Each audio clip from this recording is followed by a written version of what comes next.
আমার এই ছোট্ট মিনি ব্লগে আপনাদের স্বাগত। আমরা কিছুদিন হলো ঘুরতে গিয়েছিলাম। এই হচ্ছে সেই তিস্তা নদী।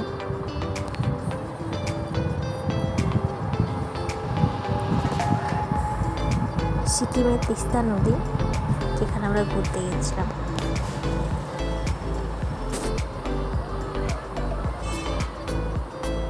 এই যে দূরে একটা জিসিপি দেখতে পাচ্ছ, সেটা ডুবে গেছে।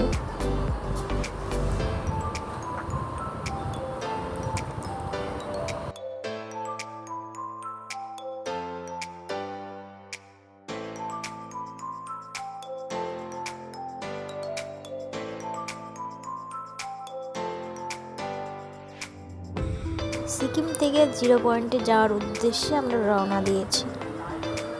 তো দেখো, পাহাড়ের ভিউটা অপূর্ব সুন্দর, জাস্ট মন ভরে গেল দেখে, এতটাই সুন্দর। আর জায়গাটায় প্রকৃতির যে খেলা, এত সুন্দর লাগছে দেখতে, মানে মুখে প্রকাশ পাবে না, এত সুন্দর। আর ওটা হচ্ছে বিএসএফদের ক্যাম্প। এটা আমার বরমশাই একটু ভিডিও বানিয়ে নিচ্ছিল। এটা 0 পয়েন্টে যাওয়ার রাস্তায় আমরা একটু দাঁড়িয়েছিলাম সাইট সিন করতে। আর এই যে পাহাড়ের মাঝখান থেকে যে তিস্তা নদীতে দেখা যাচ্ছে, জাস্ট অপূর্ব।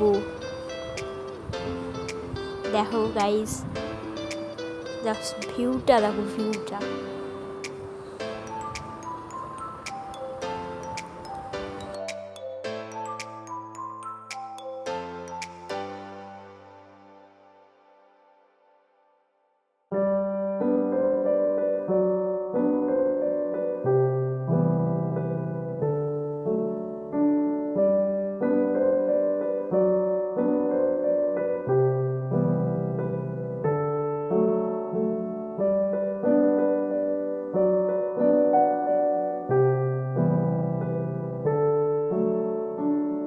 আর পাহাড়গুলো মনে হচ্ছে সাদা চাদর দিয়ে মুড়িয়ে রেখেছে, এত সুন্দর লাগছে দেখতে।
আমার প্রচণ্ড শরীর খারাপ শুরু হয়ে গেছিলো ওখানে উঠে, এতটা শ্বাসকষ্ট হচ্ছিল, প্রচণ্ড শ্বাসকষ্ট হচ্ছিল।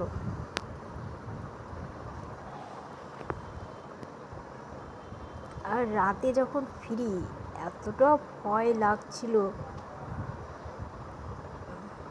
প্রচণ্ড ভয় লাগছিল, প্রচণ্ড।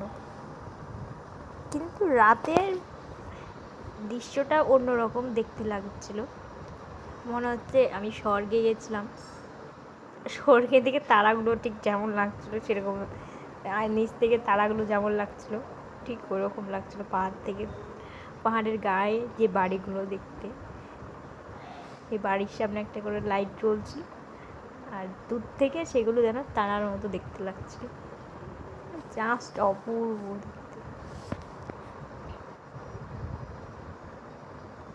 আর আমরা তো হোটেলের উদ্দেশ্যে যখন রওনা দিয়েছিলাম, রাত হয়ে গেছিলো অনেকটাই, প্রায় জ্যামে আটকে গেছিলাম, এতটা ভয় লাগছিল, জঙ্গল, খুবই জঙ্গল, সেই জায়গায় জ্যামে আটকে গেছিলাম, এতটা ভয় লাগছিল।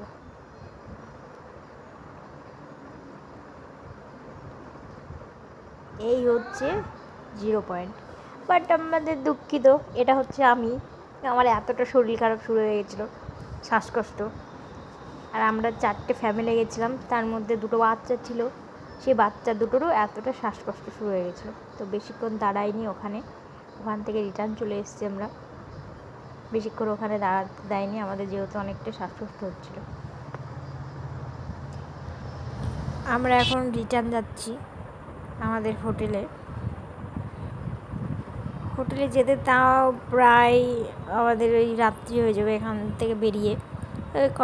কয়েকটা সাইট সিন করার আছে, তো পরের ভিডিওতে সেগুলো নিয়ে আসছি। এই যে রিটার্ন যাচ্ছে। তো সবাই সুস্থ থাকবেন, ভালো থাকবেন। আমার ভিডিওটা এখানেই শেষ করছি।